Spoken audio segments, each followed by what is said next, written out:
Hi, Ashley. I'm not sure how well this will work to try to talk this through on a video here, but I'll give it a shot. And then, as I said in my email, if you still have problems, it may well be easier to talk about this face to face. But okay, so I wanted to try to explain um, what the portfolio readers meant by their comments and talk a little bit about the assignment. Um, I have a bunch of tabs here open and I'm going to be flipping back and forth and probably doing a lot of hemming and hawing, but let's get started here. So I thought first I'd start by looking at the assignment. Um, as I said, when I wrote about the portfolio, and I'll get back to that in a minute, there were a lot of people that had problems with this assignment. So I wanted to just emphasize a few things in it. Um, First part, in this essay, you'll be thinking about and analyzing the sources of disagreement on a certain public issue. So that's really important. Your point is not to make a judgment yourself about how you feel about this issue of whether or not zoos should be abolished, but it's to think about why people disagree, why and how they disagree, and to make some statement about that. Um, so let's see. I've got these four sources. You need to use 2 out of 4 of them, and then you have to use one more. Is that right? At least one other source to use in your essay. And it talks about taking notes here. And then down at the bottom, down near the middle here, organize an analysis. Um, I suggest you think about what are the reasons that people support zoos and what are the reasons that people think that zoos are a bad idea. You want to try to stay objective throughout most of this essay and describe how people think about zoos, not get your own opinion into things so much. So you're thinking about what the disagreement is. So this talks about, there's some different types of ways that people disagree. Sometimes people disagree about the facts. Sometimes people disagree about interpretations, or sometimes it's a question of emphasizing different values. And this is the example I've used for years that, if I say that 16-year-olds shouldn't be able to drive, well, there are a bunch of facts that I could use when I could talk about the number of accidents that happen in young drivers. I could talk about their brain development, but it might come down to thinking about the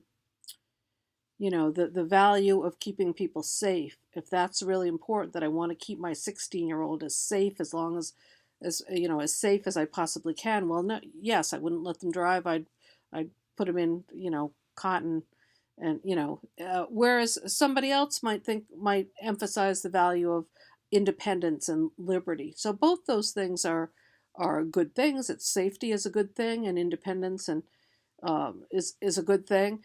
But it's a question of which is the more important. So that disagreement, there are a lot of different ways to look at it. So that's what you're doing with this issue about zoos. You're trying to think about what are the facts that people use to support their opinions. What are the values? How are they interpreting these facts? Uh, and as I say here, I'd suggest making a chart so you can think about what are the opinions of each side. Now, a lot of people really spent a lot, use this PETA site a lot. You need to think about how credible PETA is as a organization, how biased or not they are, and you're going to want to. They're clearly on the anti-zoo side, so you're going to need to have a source that has some more positive views of zoos in order to see what the other side says. Um, okay, in order to be able to get some information on both sides of the chart. Once you get that, you see what each of the arguments are. You want to look at the different facts that the sides are using. You want to look at how they frame their arguments, how much they use logic, how much they use emotion, and what you want to do is come up with some kind of a thesis. Your thesis statement is not going to be zoos should be abolished because, or zoos should be preserved, are valuable because, but you want to make a statement about the disagreement. People on the anti-zoo side argue this way, while people on the pro-zoo side argue that way. Some sort of statement that describes the argument and the debate, not that takes a position itself on the issue. That's a kind of subtle distinction that a lot of people had a hard time with. There were a couple of students in the class that really did a good job with that. You might check out either one or the other. I can't remember who said what, but both John R. and John S. had similar thesis statements. But if we just get back, sorry if I make you too dizzy here as I scroll through. He must have put it third.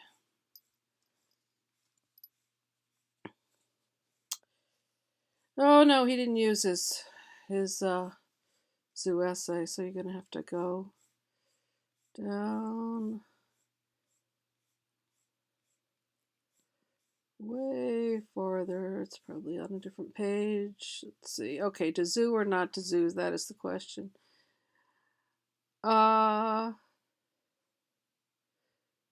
So this debate is based on where a person places value. They either place value in the well-being of the individual animal, which would be the view of the anti-zoo people who are concerned with the liberty and freedom of the individual animal, or in the well-being of the animal species as a whole.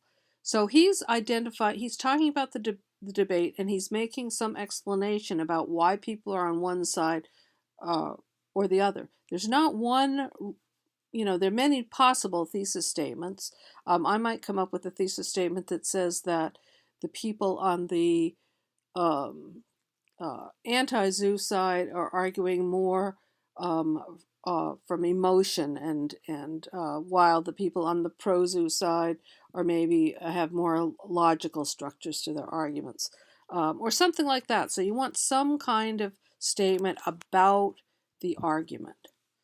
Okay, so that's the first thing I wanted to emphasize, and let's see if I can get back to the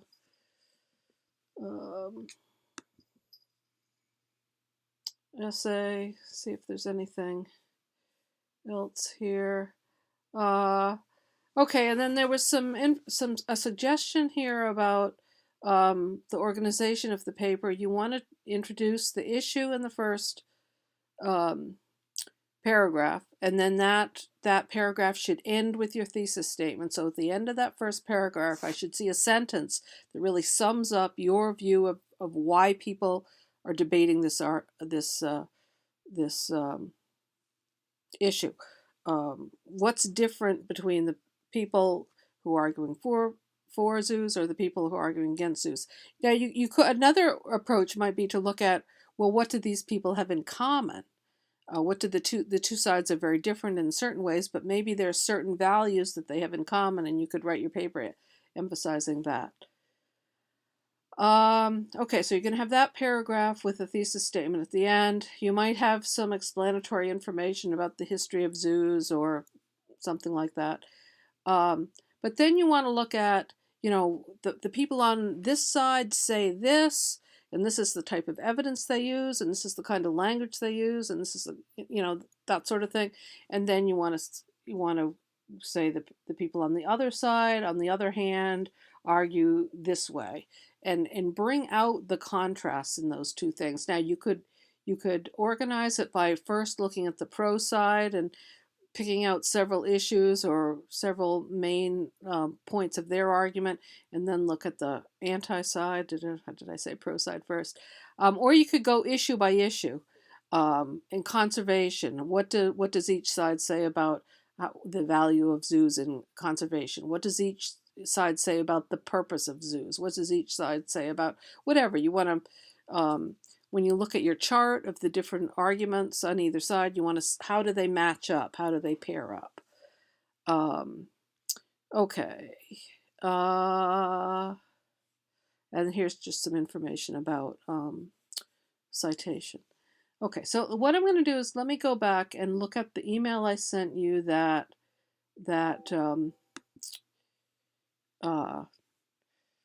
listed out the different things that they wanted you to do. So when this issue here, address controversy rather than take a position, that's what I've been talking about so far, that you want to be talking about not your own opinion, but a more objective look at the argument itself. Now, I did in this, so I'm on the course blog here, this portfolio information.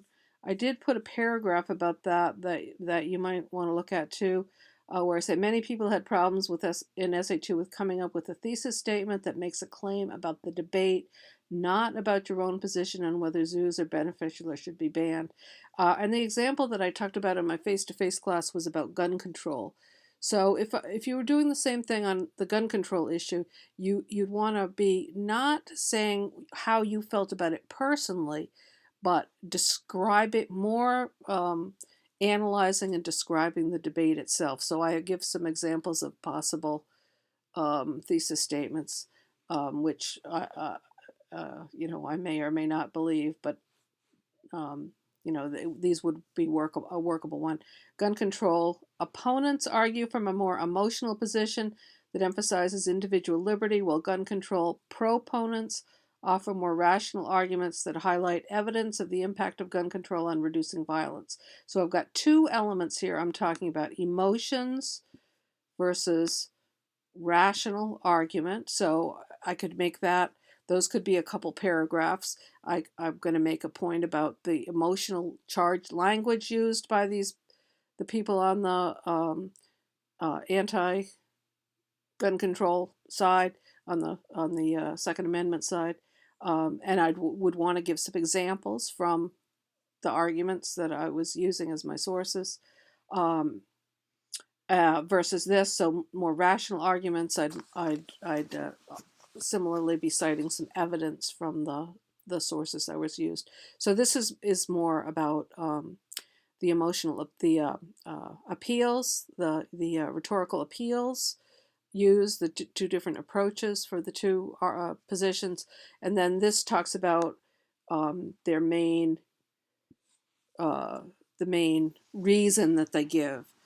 So individual liberty versus that the Second Amendment, right to bear arms, and all that, which is what the gun control opponents you often seem to cite, versus this, gun control advocates might talk about, in Australia, the handguns are outlawed and the violence is reduced from X to Y, or we could look at the number of murders in different countries where gun use is much more severely limited than it is in this country. Okay, so I hope that this gives you an indication of what that difference is between taking a statement on the issue. Gun should be abolished. Gun control should be thus and thus, we should do this, that, and the other thing to limit personal control, personal ownership of guns because X, Y, and Z. Taking a position on the issue versus more objectively analyzing the debate itself. So you want to be on this more objectively analyzing the debate side. Okay, so that's one thing. And if you look at, and I have your essay here, this was the graded version. So note what I said here. The main issue here is that you don't fulfill the assignment's purpose of giving objective analysis of the issue with a thesis that makes a claim about the debate, not about the issue itself. Many people have the same problem, blah, blah, blah. So that's what I was talking about there. And there's some more comments as you go down here. Okay, so that's the first thing. That's the overall focus of the essay. Now these two about paragraphs are kind of they're really saying the same thing pretty much. They're talking about paragraph organization. So let's see, if we look at, let me see, where was I? Did I?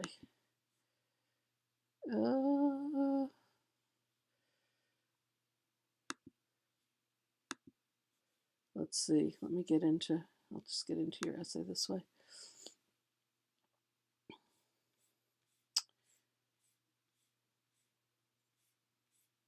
Okay. Have you ever been to the zoo? Have you ever wonder how the animals got there or why they are even there? These are questions I constantly ask myself if or when I ever go to the zoo.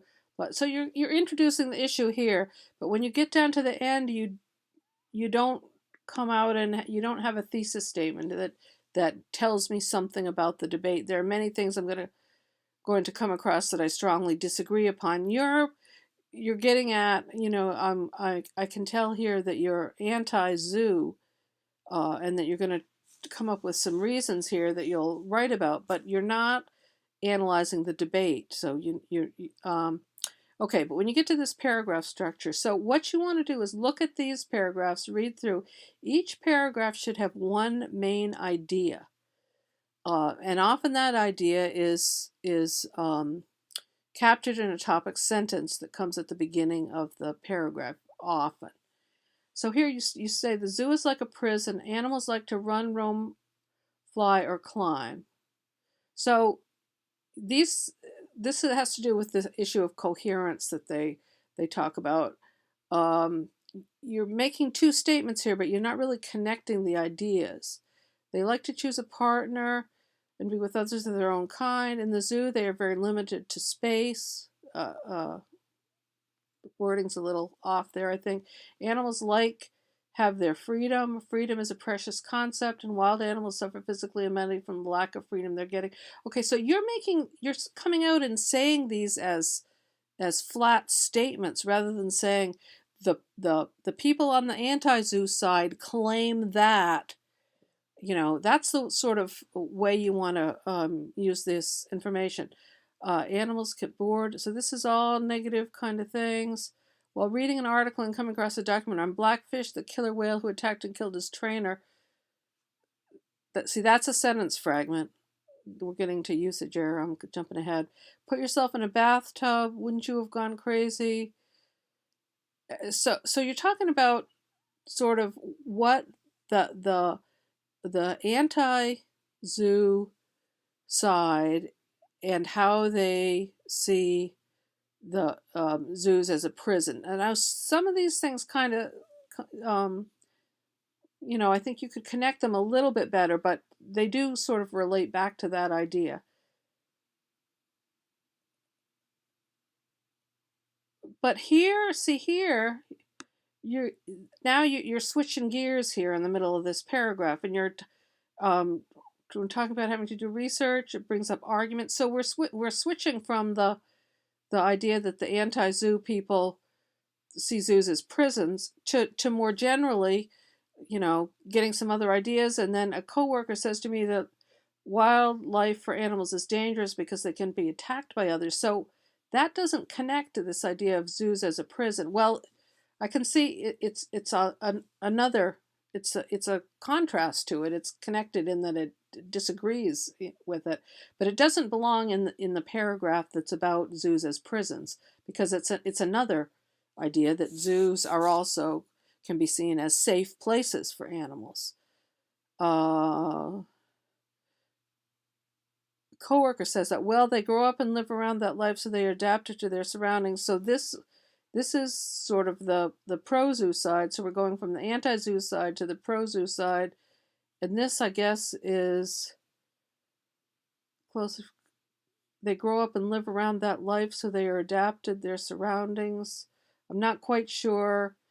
This seems to be answering back to this, but I'm not quite sure what's going on here. So what you want to do, you want paragraphs that announce at the beginning of the paragraph what they're going to be about, and have everything connect back to that main idea. I agree on the point that zoos claim to provide educational opportunities. So here you're rather than say what you agree with, you want to say the people who support zoos uh, say that zoos provide educational opportunities, but you say that in one, you give half a sentence to that idea, but then you go back to the opposite side. Most visitors spend few minutes. So this is what the anti-zoo people say.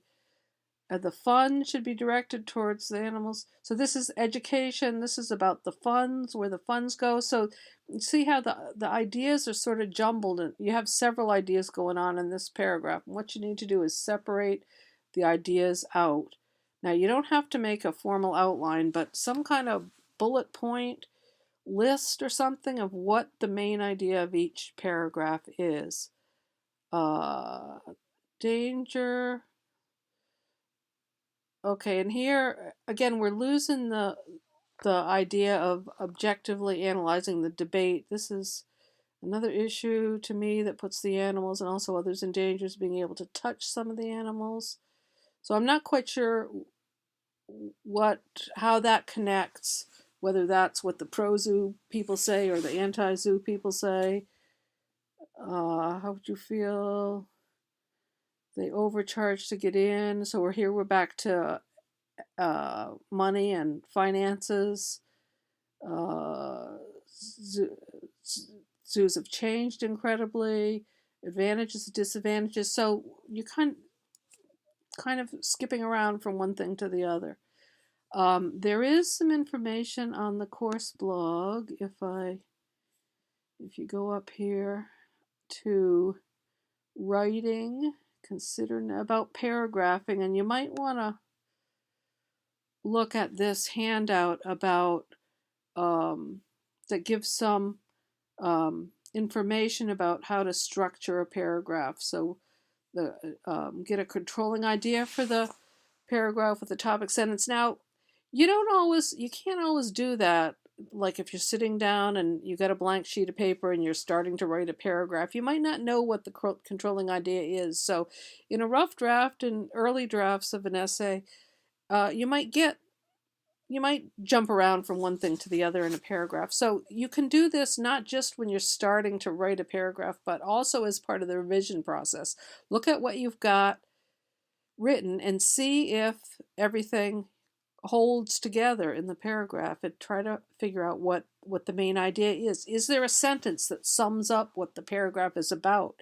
You want those kind of sentences, especially in essays, in argumentative essays or analytical essays, where you want your reader to be able to follow your train of reasoning.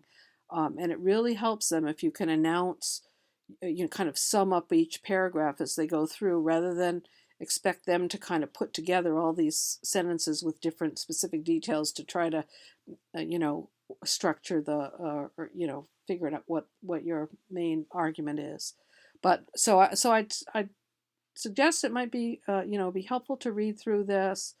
Talks about announcing what the paragraph is about, explaining the idea, giving some examples. So this is how you flesh out the paragraph.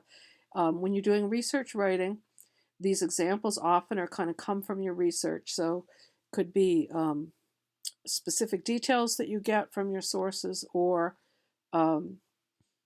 quotations or something like that, that you would then want to explain, and then sort of wrap up the paragraph. It might be even more helpful to look at these paragraphs that had some issues, and then how the textbooky person revised them. I think that would be helpful. Okay, so if we go back to here, so that's this. Our paragraphs focused on the purpose set out in the assignment. So that's paragraphs focused on this idea of analyzing the controversy. Coherent paragraphs that include focused topic sentences with relevant support. Okay, so that's the main sort of, the content that you need to look at. Correct mechanical errors. They found fragments and comma splices. If we go back, I know somewhere, wherever I'd put it, in the graded version of your essay, that the yellow highlighting indicates fragments and common splices. I didn't really look very carefully at the um, at your portfolio version to see how well you'd corrected those and how many are left. That's something we can look at, as you're finishing up the revision just before we submit this portfolio to the committee to be reread. So that would kind of be a final thing to worry about. It shouldn't take long to worry about that. The other thing they wanted you to do a little better job with was the documentation. So let me look at this for a minute. This is the portfolio copyright. Okay, so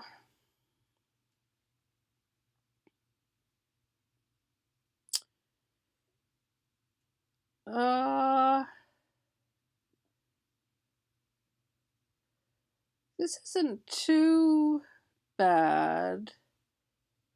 With citation, you've got the author, title, the website, a date.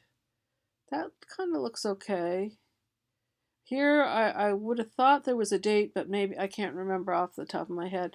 You do want to alphabetize these. Gambarini corpus. I can't remember offhand. Was it a?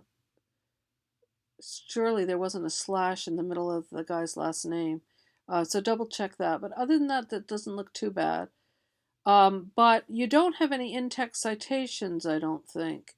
So when you're using these sources, what you're doing, you're telling the reader that you got information from these sources. So what you need to do is identify in the essay where you use that information. So, and you have to use information from all three of those sources. So the most obvious place is this Blackfish. Okay, so which of the three sources did you get that from? After you finish the information about that, in between this R and the period, you're going to put parentheses and then either the author's last name, if you've got an author, or if you don't have an author, you use the title of the article in parentheses. Now, it doesn't look to me as if you took too much information from your sources, so that could be something that I think could be improved a little bit. And when you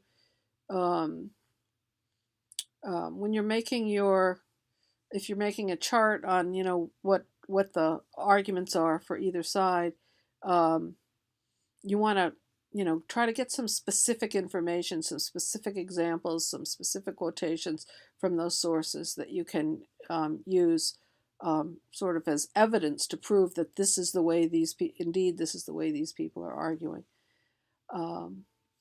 Okay, so let's see. I think that's it.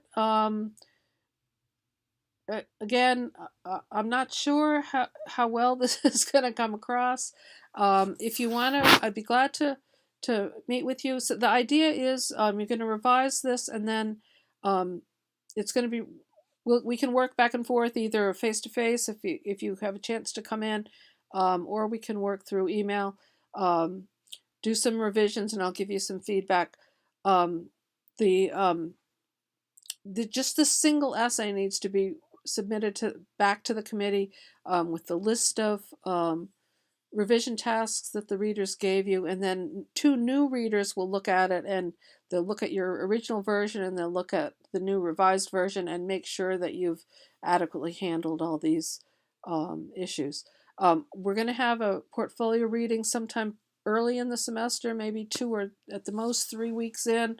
There'll be another reading in the middle of the semester, and there's another reading at the end of the semester.